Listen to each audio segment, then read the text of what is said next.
जय माँ इंद्राक्षी जय अम्बे। इंद्राक्षी धाम में दर्शकों आप सभी का हम हार्दिक स्वागत करते हैं। आज के दिन जिन जातकों का जन्मदिवस है, मैरिज एनिवर्सरी है, उन सभी को हमारी तरफ से बहुत बहुत शुभकामनाएं। तुलसी माता की प्रदक्षिणा करने के अनेकों लाभ होते हैं, अनेकों चमत्कार होते हैं। जहाँ एक तरफ भगवती तुलसी से हमें शुभ आशीष की प्राप्ति होती है, वहीं भगवती तुलसी की कृपा प्राप्त होकर के हमारी अनेकों प्रकार की कामनाएं सिद्ध होती हैं। 50 परिक्रमाएँ अपना एक अलग अर्थ रखती हैं। 100 परिक्रमाएँ से अलग लाभ मिलता है। 10,000 से 1 लाख से विभिन्न प्रकार की परिक्रमाएँ करने से विभिन्न लाभ मिलते हैं। सारी जानकारी इस अंक में देने वाले हैं। बहुत अच्छा कार्यक्रम है आप सबके लिए, ध्यान से सुनिएगा। अब देखो, हम मंदिर में जाते हैं, देवी देवताओं की प्रदक्षिणा करते हैं, परिक्रमा करते हैं। ठीक उसी प्रकार से गमले में रखी जाती हैं। गमले में सुंदर व्यवस्थित तरीके से तुलसी का बिरबा हो, तुलसी का पौधा हो। अब यहाँ ये पौधा है, लेकिन जब हम पूजा करते हैं तो वो भगवती तुलसी बन जाती हैं। तुलसी का वास उसमें आ जाता है, उस पौधे में तुलसी रूप में, अर्थात भगवती महालक्ष्मी के रूप में हम उनकी पूजा करते हैं। अब आपको हम प्रदक्षिणा का रहस्य बताते हैं। अगर कोई भी साधक, अब इसमें एक चीज़ और ध्यान रखें कि किस दिन करना चाहिए, वो सारी चीज़ें मैं अभी आपको धीरे धीरे समझा दूंगा। अगर 50 परिक्रमाएँ, 50 प्रदक्षिणा तुलसी माता की सीधे हाथ से की जाएं, गिन करके की जाएं, और मन ही मन ओम तुलसी नमः, ओम तुलसी देव्यै नमः, या ओम तुलसी नमः, ओम तुलसी नमः हम बोलते रहें, प्रदक्षिणा करते रहें, तो ऐसा करने से शीघ्र उस घर में लक्ष्मी का आगमन होता है। लक्ष्मी की परिक्रमा एक तरह से आप कर रहे हैं, लक्ष्मी भगवती को आप प्रसन्न कर रहे हैं। आपके घर में तत्काल किसी न किसी रूप में धन का आगमन होने लगेगा। दूसरी बात, यदि 100 परिक्रमाएँ प्रतिदिन करते हैं, 100 परिक्रमा करने से आपका कोई वाद विवाद चल रहा है, आपको उसमें विजय श्री चाहिए, तो आपको विजय की प्राप्ति होने लगेगी। अभी सुनिए, फिर बाद में और अच्छे से समझिएगा। अब 100 के बाद हम आते हैं 1000 परिक्रमा पे। यदि कोई जटिल से जटिल असाध्य बीमारी किसी को पकड़ ले तो 1000 परिक्रमाएँ प्रतिदिन के हिसाब से की जाती हैं।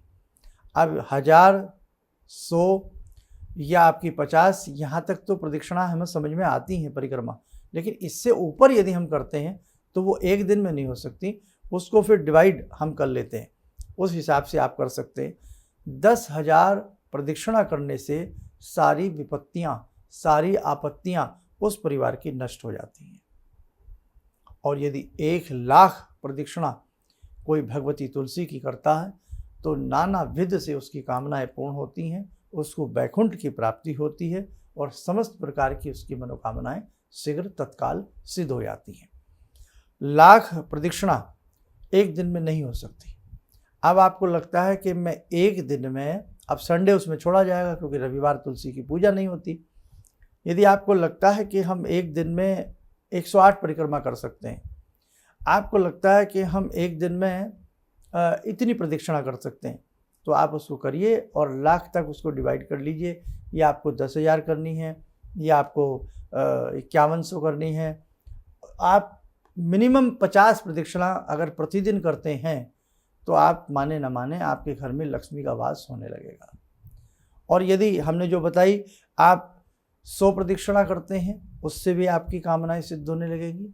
और यदि 1000 प्रदक्षिणा करते हैं तो उसमें भी आपको अच्छा लाभ मिलेगा। बच्चों की विद्या की प्राप्ति उसमें होने लगती है। संतान ना हो तो संतान की प्राप्ति भगवती की कृपा से हो जाती है। और उसी के साथ साथ 10,000 परिक्रमाएँ करने से समस्त प्रकार की विपत्तियाँ नष्ट हो जाती हैं। 1 लाख परिक्रमा करने से समस्त कामनाएं तत्काल सिद्ध हो जाती हैं। तो कहने का भाव मिनिमम 50, उसके बाद आप चाहे स्टार्टिंग में 551 कर लें, 50-50 रोज करें। जब 551 हो जाएं तो वो आप अपनी पूर्ण मानें। अब शुरुआत कैसे करें? इसके लिए आपको गुरु पुष्य नक्षत्र की तलाश करनी पड़ेगी। महीने में गुरु पुष्य नक्षत्र कई बार आ ही जाता है और कई बार 1.5-2 महीने में हमें प्राप्त हो जाता है। गुरु पुष्य नक्षत्र हमारे साधक तो सभी जानते होंगे, जिस दिन गुरुवार हो, थर्सडे हो, बृहस्पतिवार का दिन हो, पुष्य नक्षत्र हो, तो ये गुरु पुष्य नक्षत्र कहलाता है। अब इसमें शुक्ल पक्ष का हमें गुरु पुष्य नक्षत्र लेना है, ये ध्यान रखें।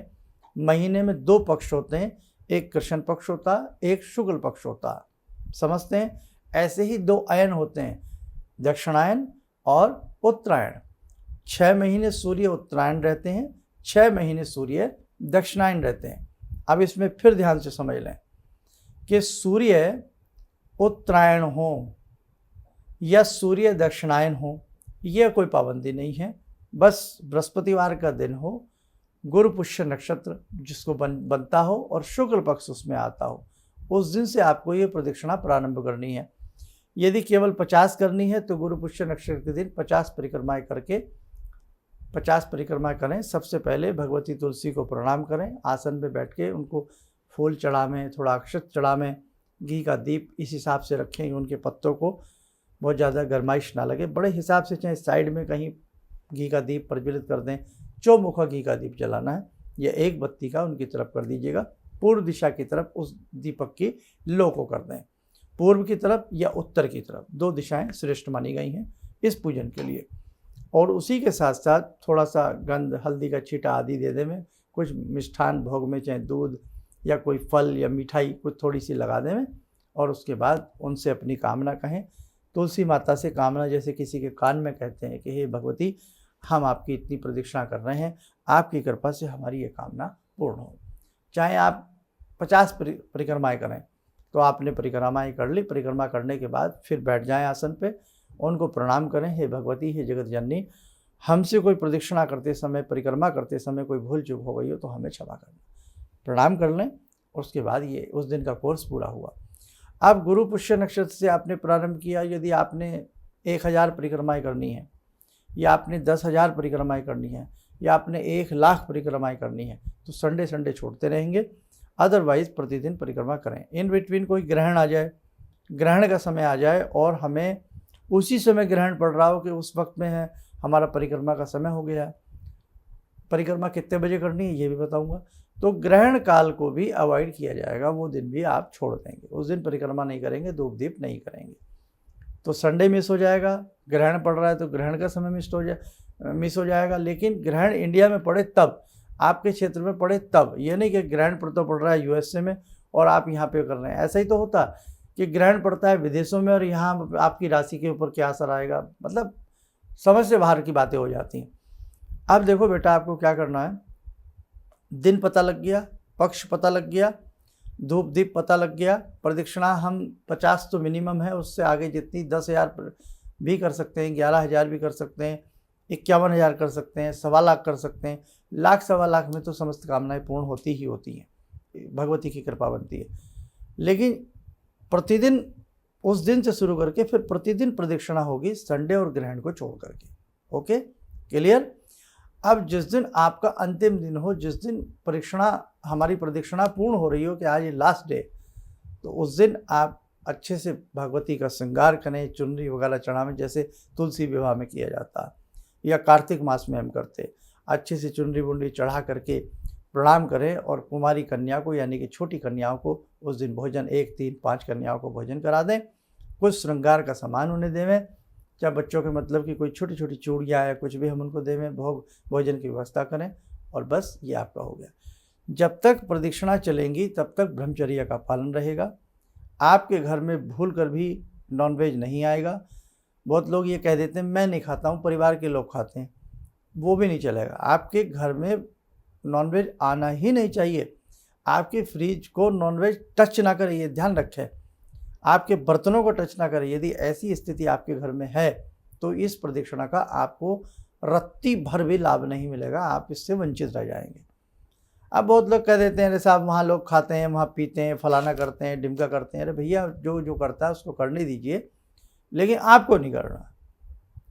सीधा नॉनवेज खाने का अर्थ है, सीधा अर्थ है कि आपके जीव के स्वाद के लिए किसी बेजुबान की हत्या की जा रही है, किसी बेजुबान का मर्डर किया जा रहा है आपके जीव की स्वाद की वजह से। तो कितना बड़ा अपराध हम कर रहे हैं, कितना बड़ा पाप हम कर रहे हैं, और इतना बड़ा अपराध और पाप करके हम भगवान की लाख घंटियाँ बजा लें, लाख उनकी मालाएं घुमा लें, हमें नहीं लगता कि आपकी पूजा सफल हो सकती है। नहीं हो सकती साहब। कितने आप नाम जप लें, कितने आप कीर्तन कर लें, कितने आप हूँ कर लें, कुछ नहीं हो सकता। जब तक आपकी भावना सही नहीं होगी, जब तक आपके मन में दया नहीं होगी, जब तक आपके मन में दया में भाव नहीं होंगे, तब तक आपके भगवान आपसे प्रसन्न नहीं हो सकते हैं साहब। ये राइट नहीं बनता कि मैं 5 घंटे पूजा करूं और छठ दिन ही खा लूँ जा कर के नॉनवेज। नहीं साहब, नहीं साहब। इसलिए जब तक जीवों के प्रति आपके मन में दया नहीं आएगी, जब तक आप किसी को दुख तकलीफ पहुंचाना बंद नहीं करोगे, तब तक ध्यान कर रखना भैया उन्नति नहीं हो सकती, आध्यात्मिक उन्नति तो हो ही नहीं सकती। आप भौतिक प्रगति कर सकते हैं, लेकिन भौतिक प्रगति भी एक लिमिट है उसकी भी, उसके बाद आपको उसका हिसाब तो देना ही पड़ेगा। चलिए खैर, बीच में ये बातें आ जाती हैं बेटे, समय ले लेता हूँ, आपको क्षमा चाहूँगा। तो अब ये आपको ध्यान रखना है, गुरु पुष्य नक्षत्र शुक्ल पक्ष से प्रारंभ करना है और आपकी ऊपर डिपेंड करता है कितनी प्रदक्षिणाएं करती हैं। अंतिम दिन भगवती का साजो श्रृंगार अच्छे से करके उनका पूजन करके क्षमा प्रार्थना कर लें। तो ये आप एक बार जीवन में इस चीज़ को जरूर करके देखना। ऐसे ही विष्णु जी की प्रदक्षिणाएं अलग अलग प्रकार से होती हैं, शंकर जी की प्रदक्षिणाएं अलग अलग प्रकार से होती हैं, गणपति की प्रदक्षिणाएं होती हैं, कार्तिकेय जी की प्रदक्षिणाएं होती हैं, भगवती भवानी की प्रदक्षिणा होती है, गायत्री की प्रदक्षिणा होती है। सबकी प्रदक्षिणा के अलग अलग प्रकार के बताए गए हैं और बहुत ही मतलब पूछिएगा मत कितना सुंदर लाभ की प्राप्ति होती है और भगवान का सन्निधि हमें प्राप्त होता है। भगवान की नज़दीकी, भगवान की सन्निधि, उसकी नज़दीकी में हम ये कर रहे होते हैं। और हमेशा जब परिक्रमा हो तो राइट हैंड साइड से परिक्रमा की जाती है। और तुलसी की जब भी आप परिक्रमा करें, सूर्य छिपने से पहले पहले आप शाम को दिन में प्रारंभ कर सकते हैं, 3 बजे से कर सकते हैं, अप टू जब तक सनसेट होता है उससे पहले पहले आप पूरा क्रिया अपनी कर लें। और प्रातःकाल भी आप कर सकते हैं, लेकिन अगर उसको थोड़ा सा लेट करेंगे, 2-3 बजे से दिन में करेंगे और शाम के 5 साढ़े 5 बजे तक कर लें तो ज़्यादा अच्छा होता है। ठीक है बेटा। और इसको आप कहीं अपने एक रूम में व्यवस्थित करके जहाँ साफ स्वच्छ वो तुलसी माता रहें, वहाँ पर भी आप कर सकते हैं। इन बिटवीन उस तुलसी पर अखंड दीप भी आप जला सकते हैं। आपकी प्रदक्षिणा 20 दिन में 25 दिन में कैलकुलेट कर लें कब तक पूरी हो रही है। प्रतिदिन आप जितनी कर रहे हैं उतनी ही फिर प्रतिदिन करनी होती हैं, कम ज़्यादा नहीं की जाती। देखो साधकों, बड़े बड़े गुप्त रहस्य हैं भक्ति के, पूजा के, पाठ के। धीरे धीरे आप हमारे दोनों तीनों प्लेटफॉर्म से जुड़े रहिएगा, बहुत सारी चीज़ें आपको प्रतिदिन पता लगती रहेंगी। चलिएगा, आप सब लोग स्वस्थ रहें, सुखी रहें। इन शुभकामनाओं के साथ हम अपनी वाणी को विराम देते हैं। जय जय अम्बे।